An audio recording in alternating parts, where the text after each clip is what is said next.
Voilà, nous retrouvons un instant causerie matinale avec nos téléspectateurs, nos invités qui sont déjà là. Bonjour chers invités, je commence par le professeur Prosper Lavore. Bonjour. Bonjour Monsieur Onsa. Merci d'être sur ce plateau. C'est un plaisir. À nouveau, bien sûr. Bien sûr. Ok. Avec vous, nous avons Donald Arrossi, qui est gestionnaire et puis journaliste, et rédacteur en chef du quotidien en ligne Bénin Toro. Tout à fait. Bonjour Théodule, bonjour à tous. Très bien. Et puis un autre débatteur qui va nous rejoindre au cours de cette émission.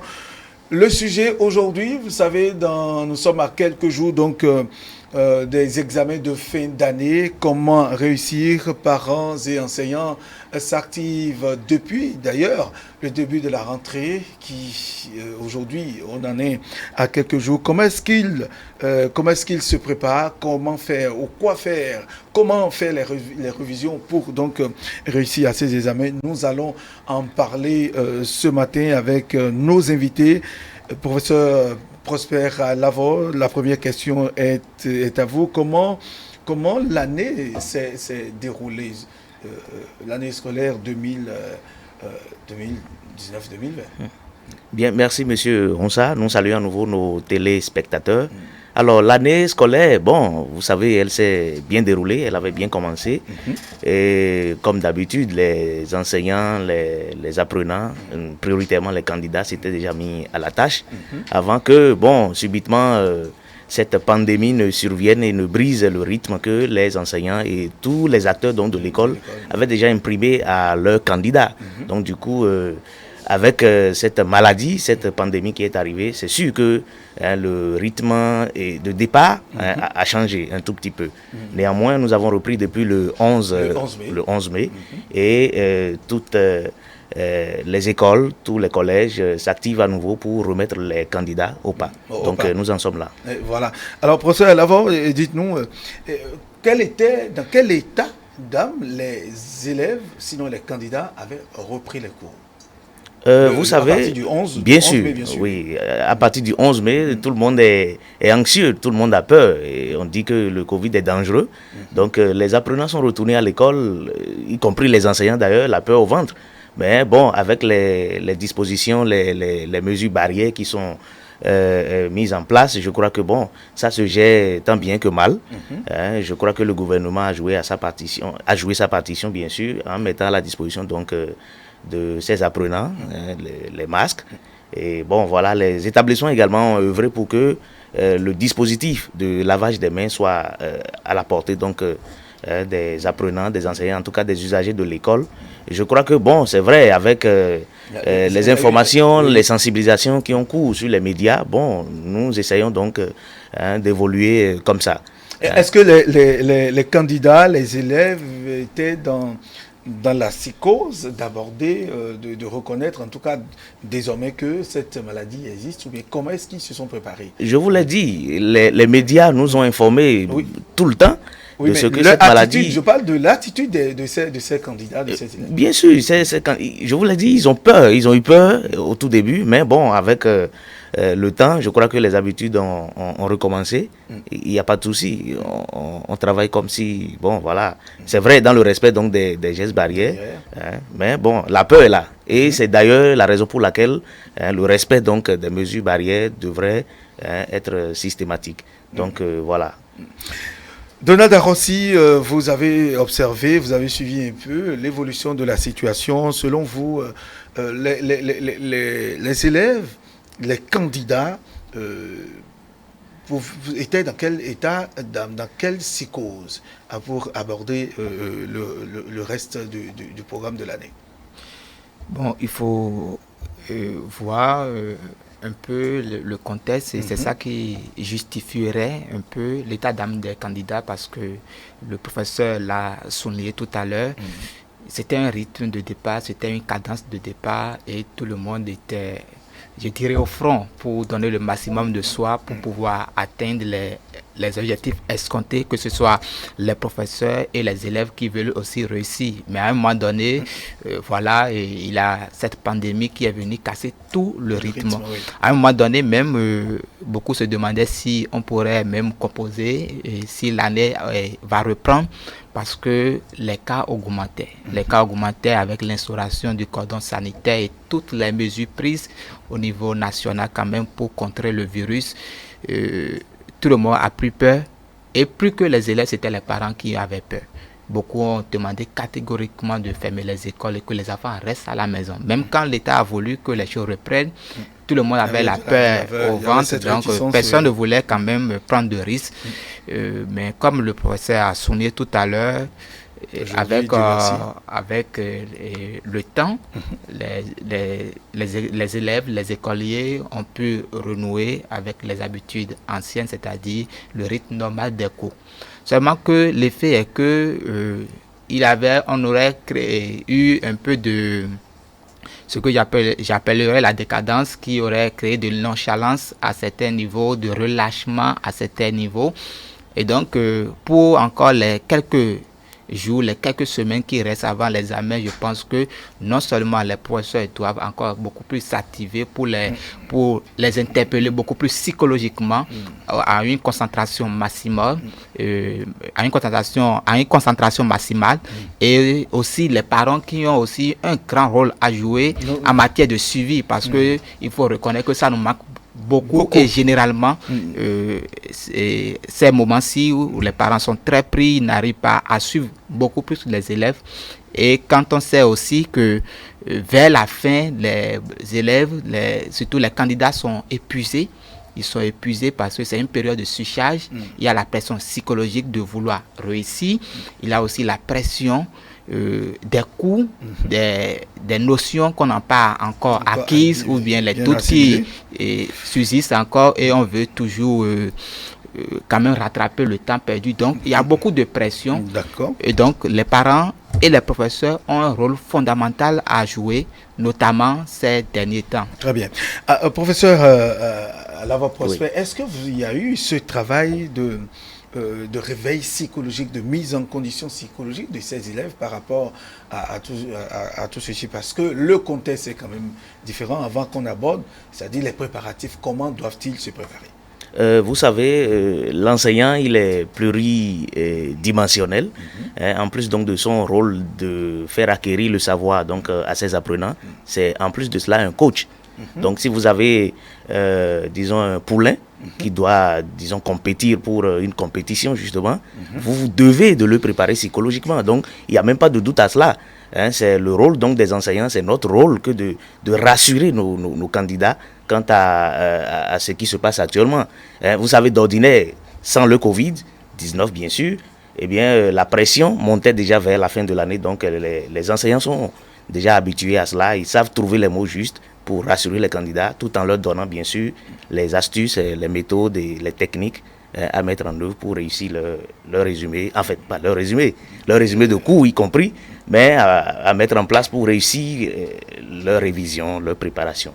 Très bien. Alors, comment doivent-ils se préparer donc pour réussir les préparatifs, les révisions à l'heure où nous émettons aujourd'hui, à l'heure actuelle? Comment un candidat qui va à l'examen doit-il se préparer? Très bien. Un candidat qui va à l'examen à l'heure actuelle, nous l'avons déjà dit avec mon vis-à-vis sur ce plateau, c'est l'heure de la concentration maximale. Les candidats aujourd'hui devraient se dire, eh bien, c'est déjà l'examen, c'est le moment donc de se concentrer de façon très sérieuse. Vous voyez, il ne faut plus tromper les gens, faire semblant d'être candidat. Il s'agit de faire face à son destin. Vous voyez parfois donc des gens qui sont devant la télévision et qui font semblant donc de lire les cours, bien de faire quelque chose. Ça, c'est tromper les gens. On a besoin d'un cadre, d'accord, qui favorise la réflexion, la concentration actuellement. Voyez, donc je pense que les candidats eux-mêmes, ils sont conscients de cela. Maintenant, s'il y en a qui ne sont pas conscients, c'est le lieu de leur rappeler que actuellement, il s'agit donc plus de faire semblant, mais il s'agit d'aller droit au but. Et ils doivent également élaborer un emploi du temps. C'est vrai, il y a eu ces conseils-là en début d'année, il faut élaborer un emploi du temps en dehors de ce que l'école leur impose. Et bon, voilà, nous sommes à la fin de l'année, il va falloir qu'ils élaborent un emploi du temps. Cela leur permet ou alors leur évite de se disperser. C'est-à-dire qu'on a envie de réviser tout à la fois. On se rappelle telle notion, on jette le cahier qui était à la main et on va voir rapidement dans le cahier d'histoire et géographie. Et on se rappelle qu'il y a le théorème de Pythagore qui n'est pas encore bien maîtrisé. On jette encore le cahier de maths parce qu'on s'est souvenu de comment calculer, par exemple. Vous voyez, donc il y a ce risque de dispersion qu'il faudra éviter. Donc ils vont mettre en place un emploi du temps bien rigoureux, mais qui devra donner alors priorité aux matières dans lesquelles ils se trouvent en difficulté. Et alors selon les séries également.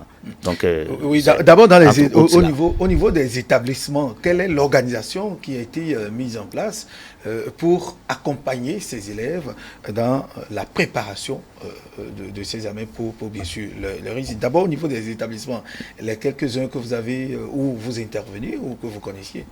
Ben, vous savez, je vous l'avais dit, l'enseignant, y compris les acteurs de l'école, ce sont des coachs qui doivent préparer leurs candidats. Eh bien, chacun fait, disons, selon ses moyens.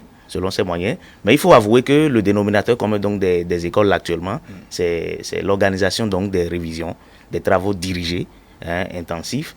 Et bon, voilà, on travaille à colmater les brèches, donc à mettre les candidats au pas. L'organisation des TD, des révisions, c'est ce qui se passe actuellement dans les écoles. Les écoles. Donald Rossi a un bon à placer, oui.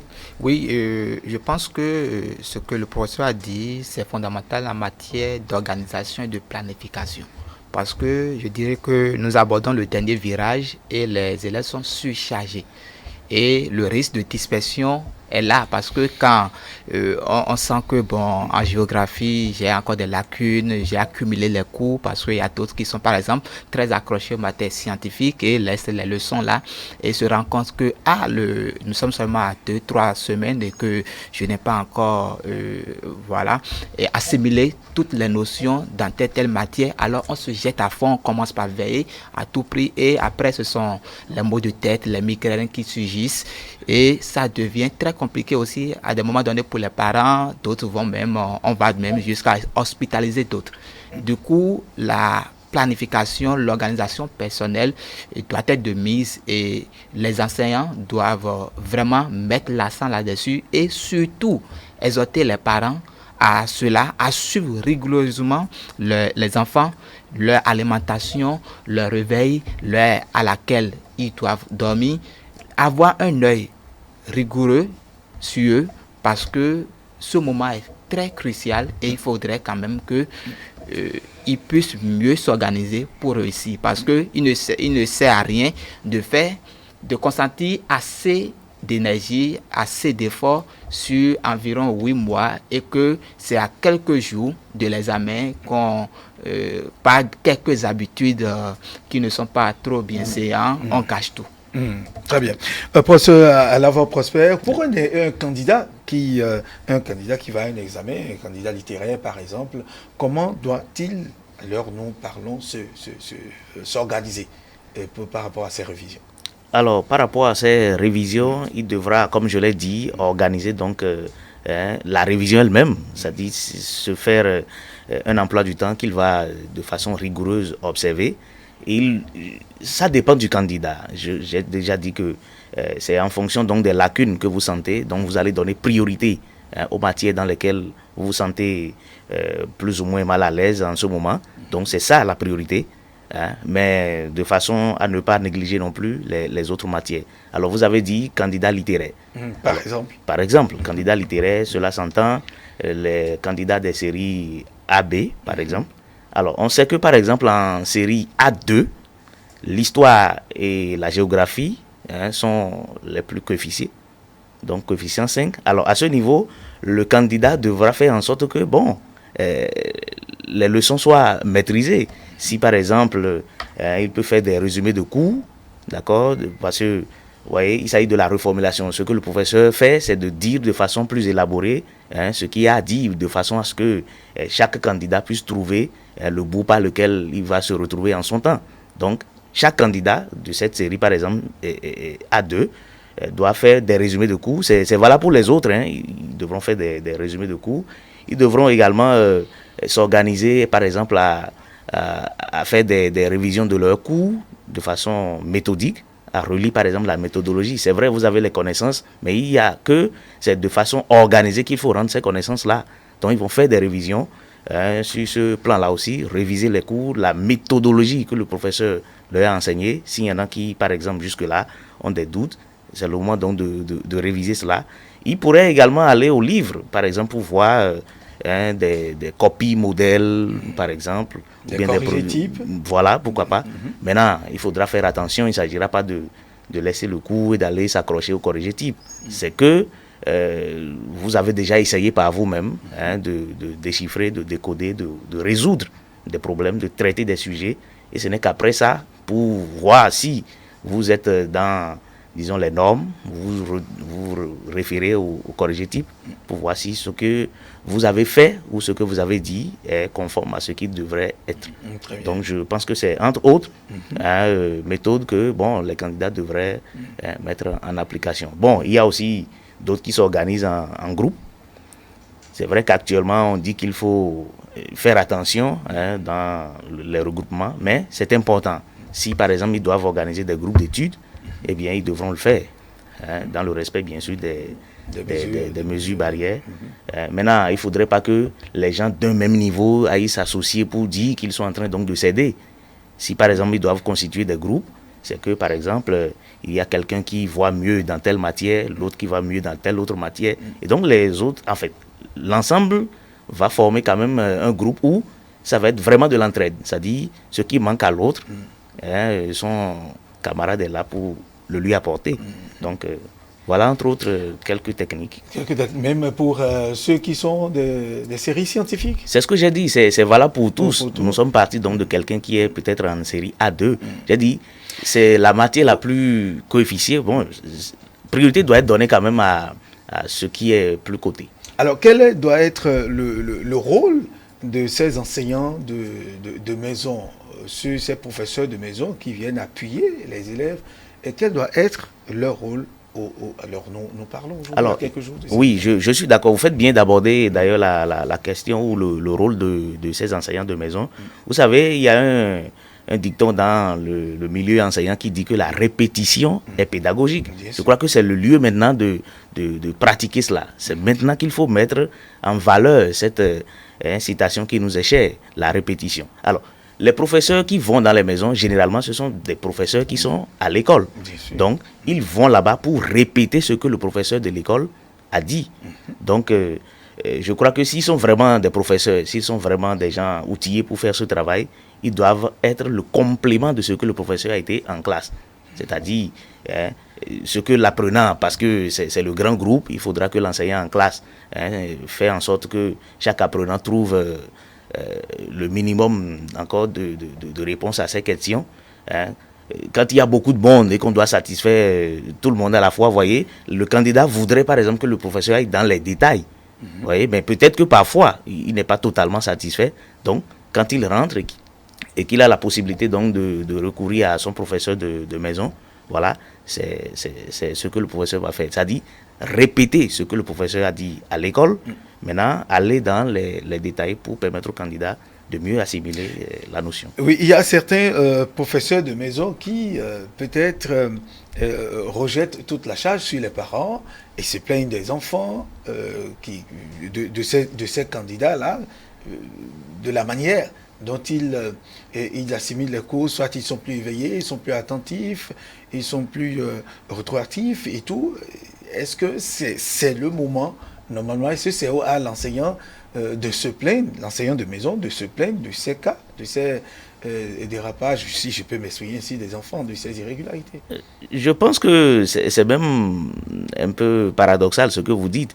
Les parents qui engagent des professeurs à la maison ont tendance plutôt, c'est plutôt le contraire que moi je vois, ont tendance à rejeter tout le travail sur le professeur de maison, de sorte même qu'on oublie que l'enfant va d'abord à l'école.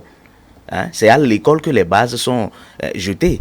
L'enseignant de maison n'est là que pour répéter Mais il y a de ces enseignants de maison qui s'adonnent à ça, qui se plaignent chaque fois. Ben là, monsieur Ronsa, oui. les parents les engagent, d'accord, pour la réussite de leurs enfants. Et si un professeur de maison arrive et qu'il n'a de mots que de se plaindre de ce que le candidat n'est pas au point, ben, il est là pour ça. C'est pour que le candidat soit au point que lui, on l'a engagé. Donc, si quelqu'un arrive à se plaindre de ce que le candidat n'est pas au point, je crois que les parents devraient prendre leurs responsabilités. J'ai dit dans mes propos que si c'est effectivement un professeur et qui est, disons, expérimenté, qui est à l'école, je pense qu'il n'a pas de raison d'aller se plaindre dans les maisons pour ce qui est des comportements des candidats. C'est vrai, lorsque vous laissez un exercice à votre apprenant et que l'échéance est arrivée, que vous retournez le voir, que ce n'est pas fait, c'est de votre droit de le réprimander un tout petit peu et de vous plaindre auprès de ses parents pour qu'il soit mis au parfum de ce que leur enfant est en train de faire. Mais dire que, bon, voilà, c'est la faute au candidat, c'est l'enfant qui n'apprend pas ses leçons et tout ça. Je pense que ce n'est pas le rôle des répétiteurs. Ils s'attirent plutôt à motiver, à faire en sorte que les candidats réussissent. C'est fondamentalement leur rôle. Très bien. Donata Rossi, est-ce que vous avez eu des cas, ou vous avez rencontré des cas où des enseignants de maison, des répétiteurs, comme on a l'habitude de les appeler, soient confrontés, qu'ils soient confrontés à des situations du genre où on se plaint de l'enfant, on se plaint de l'absence du candidat au cours des explications à la maison, et quel doit être fondamentalement leur rôle? Voilà, je pense que c'est un problème récurrent, surtout quand les parents ne sont pas là pour mettre la rigueur nécessaire. C'est un peu ce que le professeur dit. Quand l'enseignant, sinon le répétiteur, donne des exercices à faire et qu'il revient une semaine après, l'enfant n'a pas fait les exercices, n'a pas appris les leçons, alors que chaque fois il le dit, ça veut dire qu'il a un problème parce que quand il part, les parents doivent continuer le travail.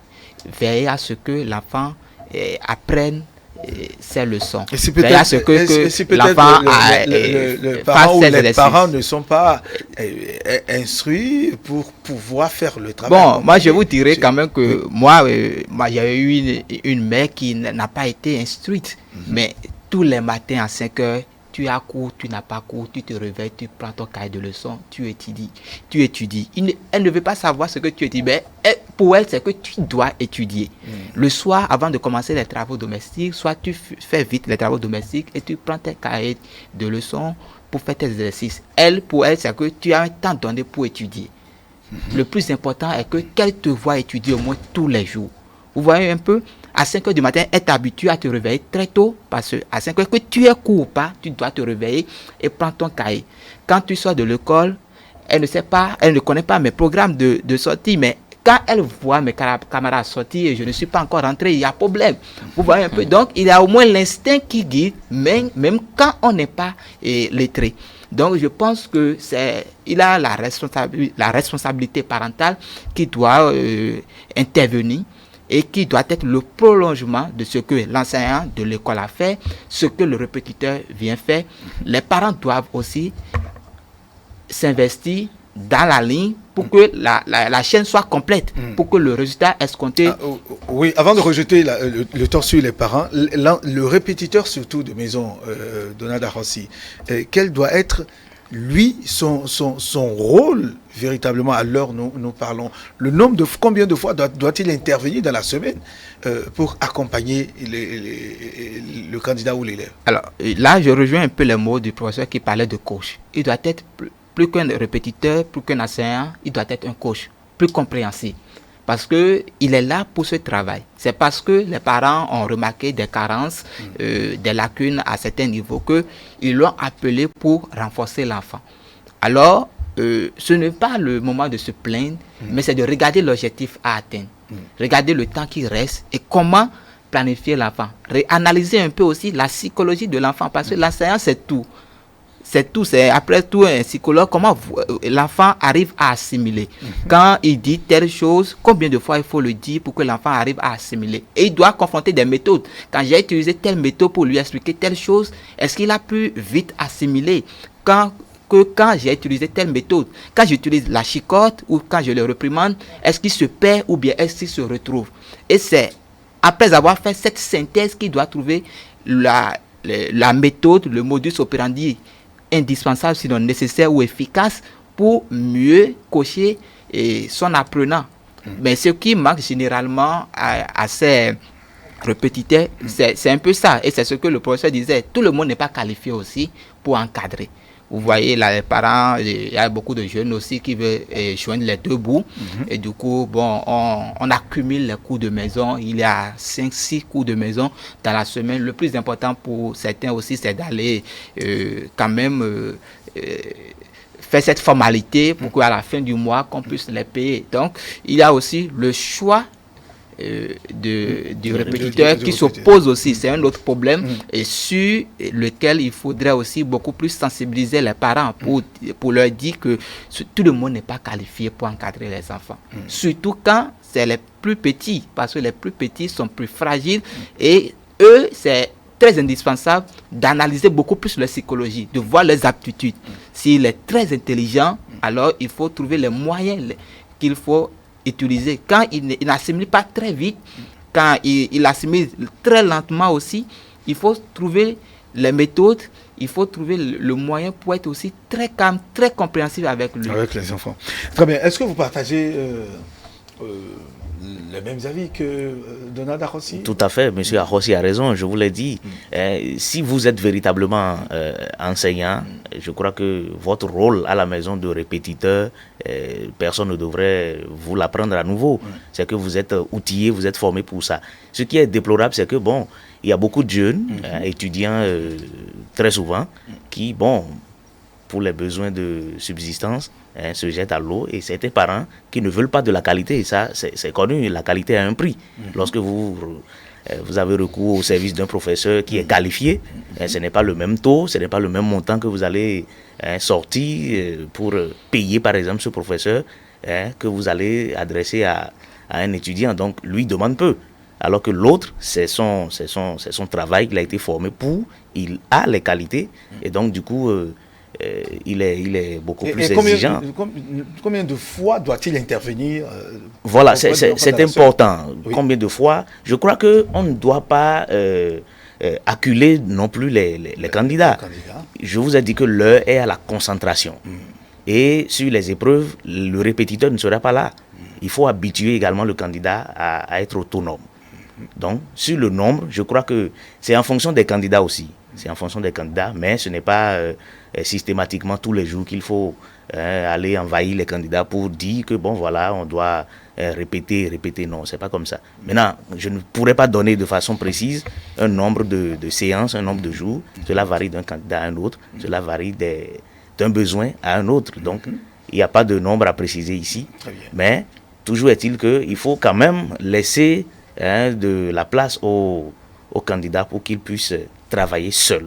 Et je crois que c'est quand il est en difficulté qu'on doit pouvoir solliciter le répétiteur. Très bien. Et aujourd'hui, quelle est la responsabilité des parents, professeur Prosper Alavor? Alors, vous l'avez dit, les parents sont en amont et en aval. Ce sont eux qui nous ont confié les enfants à l'école. Et quand ils quittent l'école, c'est à eux qu'ils retournent. Donc, du coup, les parents ont un rôle très important à jouer dans la préparation des candidats. Je crois que ils sont souvent très attentifs quand il s'agit donc des examens. Ils sont conscients de ce que c'est leurs investissements qui seront couronnés par la réussite donc de ces élèves. La plupart du temps, en tout cas. Il y a néanmoins certains qui sont carrément absents, qui sont totalement absents. Et d'où ce que M. Arrossi disait tout à l'heure, l'abandon, la démission même de certains parents au profit des répétiteurs qui prennent toute la place donc, du parent. C'est pas au répétiteur de remplacer le parent. Maintenant, revenons au rôle donc des parents. Alors, les parents doivent d'abord s'activer, s'employer à offrir un cadre sécurisant, un cadre sécurisé à l'apprenant, au candidat. Parce que je vous l'ai dit, ces temps-ci, ça va revenir, je parle de concentration. Mais un milieu dans lequel il y a bagarre tous les jours, il y a beaucoup de bruit. Papa et maman se chamaillent. Ça, c'est pas un milieu favorable pour la psychologie donc du candidat. Il ne peut pas être là, réfléchir aux disputes des adultes, alors que lui, il n'a besoin que de temps, de calme, de sécurité pour réfléchir à quoi étudier, quoi apprendre pour réussir à son examen. Donc, les parents doivent offrir un cadre quand même assez sécurisant à leurs enfants ces temps-ci. Ils doivent veiller à leur alimentation. C'est important. Il faut que les candidats mangent bien, équilibrés, pour que ils aient une bonne santé. Parce que dans cette période, ils vont solliciter beaucoup plus leur cerveau. Donc, il faudra s'alimenter de façon équilibrée, de sorte que la santé soit. D'un autre côté, ils devront faire en sorte que ils aient le temps. Il y en a qui habituent leurs enfants, c'est pas un problème, mais pour la période des révisions, le peu de temps qui reste pour aller à ces examens-là, je crois qu'il faut les dispenser de ces travaux domestiques la plupart du temps, de certains travaux, je veux dire, certains travaux. Ne pas les dispenser par exemple, totalement. Il y a une chose qui est claire, le candidat ne peut pas prétester par exemple de son examen pour refuser de balayer. Il ne peut pas non plus étudier dans un cadre malpropre, donc du coup, ça c'est quelque chose. Mais des travaux qui vont lui faire perdre du temps, lui prendre tout le temps dont il a besoin pour étudier, je crois que les parents devraient éviter cela. Ils doivent également veiller à leur santé sur, le plan du paludisme. C'est fréquent. Vous voyez, ces temps-ci, les pluies sont abondantes. Je crois qu'ils devraient veiller à cela, leur procurer des moustiquaires imprégnés, s'assurer que les enfants ne veillent pas trop. Parce que c'est important. C'est pas du tout recommandé de trop veiller. Je crois que c'est pas maintenant qu'il faut... Il y en a qui sont là à étudier jusqu'à 2h du matin. Non, ça ne veut rien dire. Ça ne veut rien dire. Je pense que il vaut mieux. Et c'est ce que je disais au début. L'examen, c'est pas le premier jour qu'on va... En fait, le dernier jour. C'est depuis le premier jour de la rentrée que le coach, qu'est l'enseignant, le manager qu'il est, dit déjà à ses apprenants, à ses candidats que cette année particulièrement, il y aura quand même quelque chose qui va se produire à la fin de l'année. Donc, la préparation commence déjà le premier jour. C'est pas maintenant qu'il faut courir dans tous les sens et donner l'impression que on est candidat et que il faut veiller. Le lendemain, on n'a plus aucune force pour continuer. C'est pas le moment. Donc, ils doivent veiller à ce que les candidats ne veillent pas trop. Les déplacements des candidats aussi, c'est important. C'est vrai, il y en a qui n'ont pas le temps d'aller déposer leurs enfants à l'école, mais qui ont recours au service des taxis, motos. Donc il faudra choisir des gens responsables qui ne sont pas forcément trop pressés. Vous voyez, c'est important. Il faut que le candidat soit en bonne santé et dispose de toutes ses facultés, de tous ses moyens pour donner le meilleur de lui-même à ses examens. Voilà. Très bien. Donald Arossi.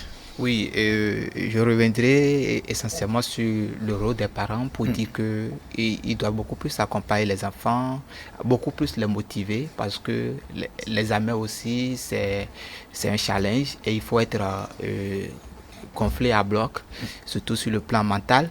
Il arrive des fois même que pendant la composition sur une matière qui est très coefficient, vous passez à côté. Mais ce n'est pas fini parce qu'il y a d'autres matières que vous devez, dans lesquelles vous devez aussi donner le maximum de vous-même pour pouvoir combler ce vide. Et donc, quand vous prenez un cours, ça risque de se répercuter sur les autres matières, sur le reste de la composition. Donc, il faudrait que les parents motivent davantage les enfants qu'ils soient avant la composition, de mise en condition, l'accompagnement, la mise en condition. Donc, à ces temps-ci, il faut beaucoup plus chérir les enfants, veiller à ce qu'ils mangent à temps, moins les gronder, mais donner beaucoup plus de conseils. Être beaucoup plus présent dans leur quotidien, beaucoup plus les accompagner quand on sent qu'ils sont fatigués. C'est-à-dire, il faut trouver les mots quand même pour leur remonter le moral, pour leur dire c'est encore quelques jours, tu vas réussir. On ne parle pas d'échec, on parle beaucoup plus de réussite. Donc on parle beaucoup plus de réussite. Il faut trouver les mots les plus idoines pour leur dire oui, encore il faut mouiller un peu le maillot, ça va venir, ne relâche pas. Tu es fatigué, va te reposer un peu. Après 1 heure de temps ou 2 heures de temps, tu pourras reprendre. Et ça motive, on sait qu'on n'est pas seul. c'est très indispensable. Très bien.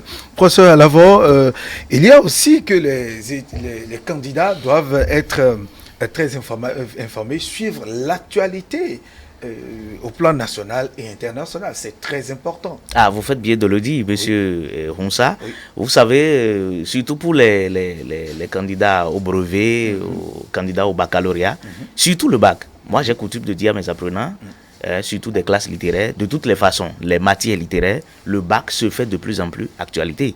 Donc, ils devront s'informer.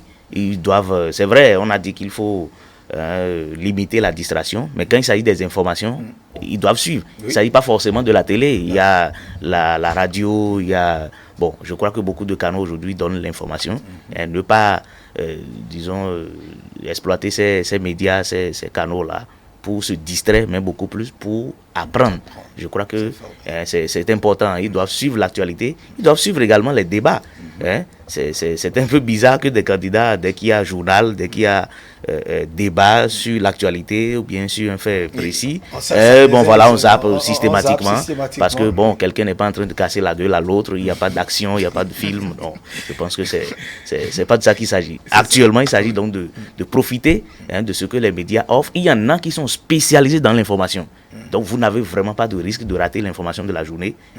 Il s'agit de savoir capter les chaînes qu'il faut. Et je crois que, l'actualité, c'est important. Ils doivent suivre l'actualité. Et ils gagnent à double titre. C'est-à-dire, par exemple, que nous avons des candidats qui savent de quoi il s'agit, qui ont les idées qu'il faut, mais n'ont pas les mots pour s'exprimer. Vous voyez un peu. Donc, quand vous suivez, par exemple, des débats, vous suivez des gens qui parlent bien, vous apprenez à parler comme eux. Vous voyez un peu, donc parfois aussi, on apprend à bien écrire. Il y a des émissions où il s'agit de former les apprenants, par exemple à la dictée, à l'orthographe. Il y a de ces émissions-là qui existent. Donc, je crois qu'ils doivent suivre l'actualité, comme vous l'avez dit, et profiter donc des débats. Voilà. Donald Rossi, oui, c'est très indispensable. Oui. Moi, je me rappelle quand j'étais en terminale, mais surtout en ce qui concerne la matière histoire-géographie, ça m'aidait beaucoup parce que j'étais très passionné de l'actualité, je suivais beaucoup plus la radio.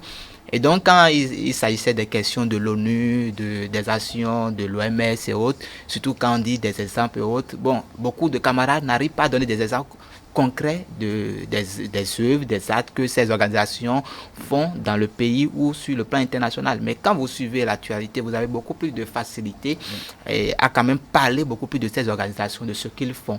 Et c'est très indispensable. Aujourd'hui, on parle des questions d'inondation, ça peut revenir dans une dissertation et autres. Mais quand vous ne suivez pas l'actualité du coronavirus, vous ne pouvez pas donner des chiffres pour illustrer votre argumentaire. Exactement. Donc, c'est très indispensable. Et l'autre atout, c'est la culture générale, c'est-à-dire ils vont aussi enrichir leur vocabulaire pour mieux s'exprimer. Ils vont découvrir de nouveaux mots, de nouvelles expressions. Et quand ils iront chercher dans les dictionnaires, ce seraient des acquis. Et quand ils vont vouloir écrire ou bien faire une bonne dissertation, quand ils seront en difficulté de mots, ces mots reviennent naturellement pendant la composition. Donc, ils n'ont rien à perdre, ils ont tout à gagner à suivre l'actualité, trouver des créneaux, même si c'est 30 minutes, même si c'est 1 heure dans la journée, c'est très important. Très bien. Alors, professeur Alavant, au-delà donc de s'informer de l'actualité, il y a la grande question de la culture générale. Le candidat doit être cultivé. Naturellement, c'est dans la droite ligne de ce que nous sommes en train de dire. Les débats qui se font sur nos chaînes radio, télé, ne portent pas toujours sur les mêmes thèmes. Et je crois que la richesse même de ces émissions réside dans la variété des débats. Donc, je pense que si nos candidats arrivent à suivre beaucoup d'informations, et les informations vont porter sur divers plans. Divers sujets. Vous voyez, aujourd'hui, nous parlons donc du Covid-19. Ça s'impose. Tout le monde a le regard tourné vers le Covid-19. Maintenant, tout le monde en parle au point où, quand il va s'agir, par exemple, de parler du Covid-19 sur sa copie, vous serez surpris de voir que certains candidats n'ont même pas les informations. Vous voyez, ils se contentent de ce que les gens... mais ils ne vont pas à la source pour avoir les informations vraies. Donc voilà, il y a beaucoup de thèmes. Bon, je crois que, entre autres techniques que les enseignants utilisent actuellement, y compris moi, c'est d'amener les candidats à avoir les idées. À avoir les idées par rapport à un certain nombre de thèmes qui font l'actualité ou bien qui meublent les débats dans les forums. C'est vrai qu'il y en a eu très peu cette année du fait donc de ce que vous savez, le Covid-19 et tout ça. Mais les rencontres internationales, vous voyez, donc il y a tout ça que les enseignants recueillent et essaient donc de faire le débat avec leurs apprenants. Alors lorsqu'on va vous interroger sur tel thème, tel sujet, voici les idées, par exemple, que vous pourriez développer, ainsi de suite, en économie, en français, en philosophie, et ainsi de suite. Voilà, donc je crois que les médias vont aider à acquérir de la culture générale, ça c'est clair, c'est net. Vous l'avez fait d'ailleurs pendant tout le temps qu'a duré l'instauration du cordon sanitaire. Vous étiez à l'œuvre, vous avez accompagné ces candidats à travers des cours sur les médias et surtout sur ETélé. Quel a été le retour que vous avez eu de ces séances télévisées que vous aviez organisées? Ah, ça c'est d'abord pour les enseignants que nous sommes, vous savez, nous on n'a pas la pratique forcément des studios, des caméras et tout ça. Donc ça a été une découverte pour nous, ça c'est pour nous enseignants ça. Maintenant pour les candidats, je pense que franchement vous êtes là et quelqu'un que vous avez perdu de vue depuis longtemps vous appelle, vous dit j'étais vu à la télévision, tu étais en train donc bon, je crois que les retours sont bons. Les candidats ne se sont pas ennuyés. Au contraire, on a essayé donc de leur faire garder le rythme, tant bien que mal. Et je crois que en tout cas, le retour est bon. Ils ont été contents de ce que nous avons. Il y en a qui ont même dit, pourquoi ne pas, disons, réitérer l'initiative. Et les parents aussi Mais c'est systématique. Nous avons dit que ceux qui bénéficient en premier, donc, lorsque les enfants réussissent, ce sont les parents. Donc, il y a des parents qui, naturellement... quelques mois d'efforts. Voilà. Donc, le souci majeur de ces parents en cette période-là, c'était comment contenir les apprenants. Est-ce que cette période où on est à la maison, est-ce que cela ne va pas impacter, est-ce qu'ils ne vont pas tout oublier? C'était un casse-tête pour les parents. Comment faire pour que ces élèves-là restent en contact avec la connaissance, le savoir scolaire? Voilà, donc et quand il y a une initiative pareille, je crois que ils ne peuvent qu'être contents. En tout cas, les quelques-uns que nous avons eus à entendre à ce sujet étaient satisfaits. Très bien. Voilà. Donald Arossi, est-ce que certainement que vous avez suivi aussi ces cours sur les médias, forcément, ça doit avoir un impact sur la suite du travail, sur la reprise et donc sur les résultats sur les résultats que les candidats vont produire parce qu'ils n'ont pas été délaissés. Oui, c'est très important et à situation exceptionnelle, mesure exceptionnelle, et les organes de presse, surtout de télévision, se sont mis au pas pour offrir ces moments de révision, ces moments de cours aux apprenants. Et la plus grande réussite, c'est de pouvoir les maintenir dans le rythme pour qu'ils ne perdent pas les notions. Et ça aurait aidé, ça a certainement aidé beaucoup de professeurs parce qu'à la reprise, on ne serait plus obligé de revenir sur tout ce qu'on a déjà appris. Donc c'était vraiment indispensable de les maintenir dans le rythme, même à la maison, de toujours continuer par éveiller en eux certaines notions qu'ils auraient perdues parce qu'ils ont fait pratiquement 2 mois au moins à la maison, donc c'était quand même énorme. Et surtout pour les candidats où ils pouvaient avoir de relâchement, ils avaient même un moyen de s'instruire, de s'informer, d'apprendre davantage. Genre, en regardant la télévision, c'est comme une distraction, mais vous apprenez. Donc, je pense que ça a eu beaucoup d'effets et beaucoup de parents forçaient même les enfants qui n'avaient pas l'habitude de regarder la télévision, qui sont tout le temps dans leur smartphone, de venir prendre ces rendez-vous médias. Et beaucoup, avec le temps, se sont habitués. Et je pense que ça va beaucoup aider les enfants dans la suite. Très bien. Alors, nous revenons un peu sur ce qui est organisé.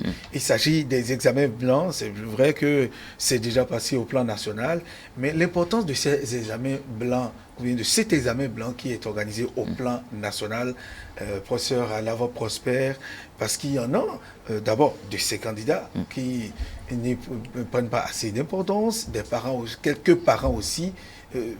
Revenez, reparlez-nous ou bien revenez un peu sur l'importance de cet examen blanc pour ces candidats.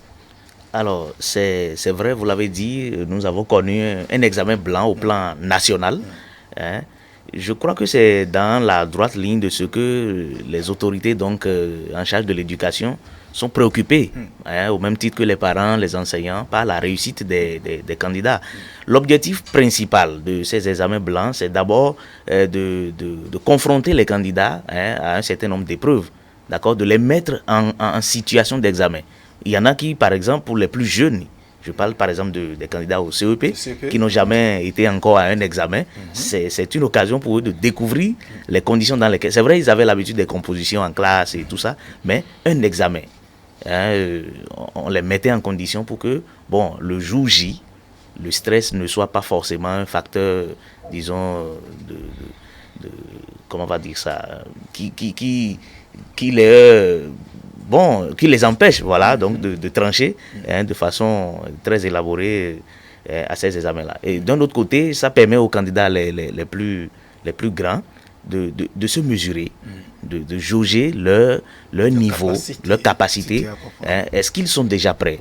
Alors, s'ils ne sont pas encore prêts, qu'est-ce qu'il reste à faire?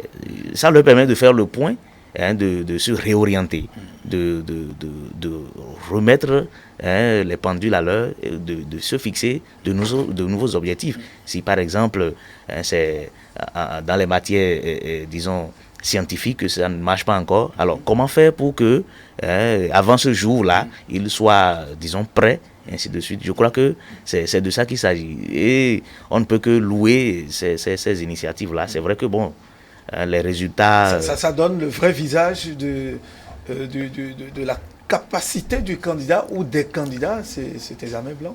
Je pense que même si ça ne donne pas le vrai visage, ce n'est pas trop loin donc de la réalité.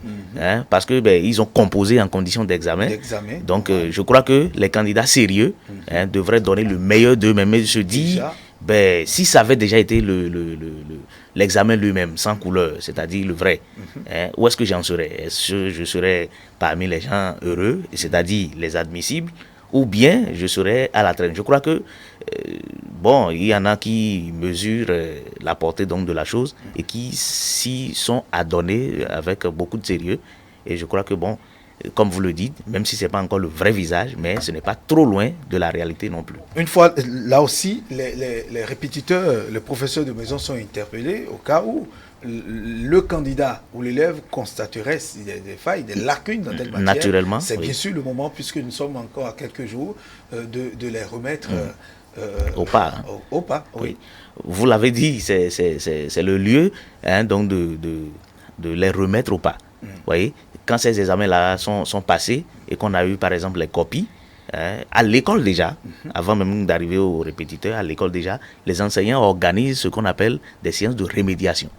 Hein, les sujets... Si vous appelez ça, c'est le thème technique. Voilà, de rémédiation. Voilà. C'est-à-dire des séances au cours desquelles on va s'appuyer sur les erreurs des candidats pour les remettre au pas, les amener à corriger, à ne plus reprendre ces erreurs-là. Ouais, donc, les enseignants organisent cela dans leur classe.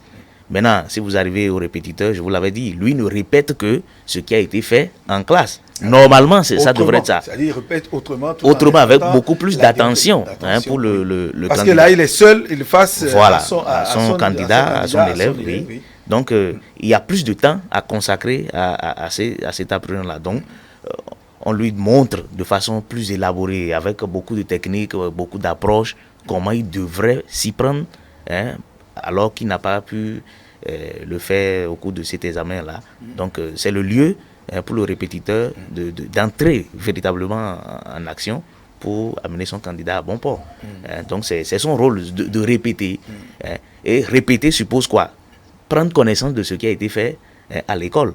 Donc, avant toute répétition, le répétiteur doit s'informer de ce que l'apprenant a fait en classe avec son professeur. Donc, il ne s'agira pas Parce que là, ils risquent de ramer même à contre-courant. Et ce n'est pas normal. Donc, je pense que c'est de cela qu'il s'agit. Prendre connaissance de ce qui a été fait en classe et aller au-delà. Voilà. Donald Arossi, les examens blancs, c'est une manière de jauger, de prendre la température, s'il faut, si on peut le dire ainsi, de la capacité de l'élève à affronter les examens, le résumé de tout ce qu'il a appris jusque-là. Est-ce qu'aujourd'hui, les élèves ont compris cela, les résultats donnés cette année? Est-ce que c'est déjà appréciable selon vous? Je pense même que l'objectif principal même de cet exercice, c'est de mettre les apprenants dans les conditions d'examen. C'est-à-dire que c'est un travail d'abord psychologique et après de voir à peu près à quelques semaines de l'examen là où les enfants sont. Après plusieurs mois d'assimilation, est-ce qu'ils sont prêts à aller rendre ce qu'ils ont appris? Est-ce qu'ils ont pu véritablement assimiler? Donc, l'évaluation, ce n'est pas seulement pour les enfants, mais c'est aussi pour l'enseignant, de s'auto-évaluer pour dire, mais ce que j'ai pu faire avec mes enfants depuis octobre jusqu'à mai, est-ce que... Septembre. Depuis septembre, parce que désormais la rentrée commence en septembre, oui. Depuis depuis septembre jusqu'à mai ou juin, est-ce que les enfants ont pu vraiment assimiler? Est-ce que mes efforts ont porté les fruits? Donc, l'enseignant aussi s'auto-évalue et l'enfant aussi, parce que l'enfant d'abord il découvre les conditions d'examen pour les plus jeunes, les adultes se mettent en conditions d'examen et puis après les résultats sont là, ça permet à ceux qui ont vraiment travaillé et qui ont maintenu le cap de se rassurer et de dire bon oui ça promet, il faut maintenir le rythme, il faut maintenir le cap comme d'autres le disent, et à ceux qui n'ont pas pu atteindre les objectifs, de se remettre en cause, de remettre toutes les stratégies en cause, de prendre conscience pour dire « Ah, nous sommes à quelques jours de l'examen, j'ai assez de lacunes, j'ai eu assez de problèmes. Avec ces résultats, ce n'est pas évident que je réussisse. Alors, il faudrait que je mette les bouchées doubles pour combler mes lacunes. » C'est aussi ça le problème. Ça permet à tous de prendre conscience, de se rendre compte de leurs différentes difficultés avant l'examen. Et ça permet à d'autres de se rassurer. Ça permet aussi à l'enseignant de s'auto-évaluer, d'évaluer un peu tout ce qui a été fait depuis le début de l'année pour voir comment réaménager, comment prendre d'autres initiatives pour mettre à niveau les enfants. Les enfants. Très bien. La dernière question que je voudrais poser au professeur Prosper Alavor, ma question semble un peu bête. Est-ce que les candidats sont aujourd'hui prêts, vous, en tant qu'enseignants? Sinon, qu'est-ce que vous avez à leur dire? Et d'abord, les candidats et parents, pour la suite, parce que nous sommes à quelques jours, à moins de 10, en tout cas dans 15 jours, dans 20 jours pour certains. Qu'est-ce que vous avez à leur dire? Est-ce qu'ils sont prêts? Alors, les candidats sont-ils prêts? Je crois que la question, elle est un peu... un peu difficile. Mais il faut avouer que c'est à chacun de répondre, c'est à chaque candidat de savoir s'il est prêt. Vous voyez, lorsque vous avez des candidats, ceux qui sont le plus anxieux, ce sont les parents, ce sont les enseignants. Parce que le candidat, lui, c'est lui qui se connaît, c'est lui qui a sa tête, c'est lui qui sait le niveau d'assimilation donc des connaissances qu'il a atteint. Donc du coup, lui connaît sa condition physique, intellectuelle du moment. Mais nous, c'est vrai, à travers les résultats qu'ils ont produits, on peut mesurer plus ou moins le niveau atteint. Mais quant à la question, sont-ils prêts? Nous, on n'a qu'à dire, oui. Nous, en ce qui nous concerne. Maintenant, c'est chacun qui répond à la question, je précise. Ouais. En tout cas, du point de vue des enseignants, je crois qu'à l'heure actuelle, les programmes sont achevés et nous sommes à l'étape des révisions, donc des consolidations. Je crois que quand on a atteint ces étapes, on doit estimer que le candidat est prêt. Maintenant, on ne peut pas être prêt quand on n'a pas fini de composer. Donc, l'expérience a montré, en tout cas, nous, avant d'être enseignants, on a été également élèves. On se surprend en train donc de jeter des derniers coups d'œil à nos cahiers, tout ça, même à l'entrée donc des salles d'examen, donc toujours pour montrer que, bon, on ne finit jamais de se préparer, mais on doit quand même se dire qu'à l'heure actuelle, le maximum devrait déjà être fait. Et s'il y a des enseignants qui sont encore à la traîne, je crois que c'est le moment donc de les rappeler à l'ordre pour dire on n'a plus assez de temps, mettez le rythme qu'il faut pour que nos candidats soient totalement prêts. En tout cas, pour que les enseignants se disent nous avons réussi à préparer nos candidats, quitte à répondre après donc de comment. Voilà. Maintenant, vous avez dit, qu'est-ce que nous avons à dire Oui, en termes de conseils, de pratiques. Je crois que tout au long donc, de cette causerie, nous l'avons abordé, au risque de nous répéter. Nous n'avons qu'à dire aux candidats que c'est le lieu de se prendre au sérieux. D'accord, de considérer qu'il n'y a plus que quelques jours, voilà, donc quelques jours pour la fatidique échéance donc, des examens.